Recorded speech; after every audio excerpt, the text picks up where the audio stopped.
मायाको तिमीलाई मेरो भोट भोट होइन भोट केमा घन्टीमा ए घन्टीमा तपाईहरु सबैजनालाई थाहा छँदैछ दिदी बहिनी दाजुभाइ साथीहरु हामी सबैजनाले हैन मन्दिरमा मात्रै बिहान बिहान भगवानको पूजा गर्दै घन्टी बजाउँछौँ अब यति मात्रैले पुग्छ त सुन्नु साथीभाइ दिदी बहिनी दाजुभाइहरु अब हामीले देशमै घन्टी बजाउनु पर्यो क्या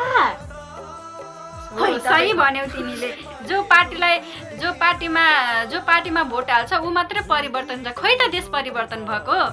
त्यसैले त देश परिवर्तन भएको हेर्न चाहनुहुन्छ भने घन्टीमै भोट हाल्नुस् यदि व्यक्ति मात्र परिवर्तन भएको देख्न चाहनुहुन्छ भने चाहिँ अरूमा भोट हाल्नुस् है के तपाईहरु चाहनुहुन्न तपाईको छोराछोरीहरु स्वदेशमा फर्केको हेर्नलाई के तपाईहरु चाहनुहुन्न तपाईको छोराछोरीहरु तपाईहरुसँगै बसेको हेर्नलाई यदि चाहनुहुन्छ भने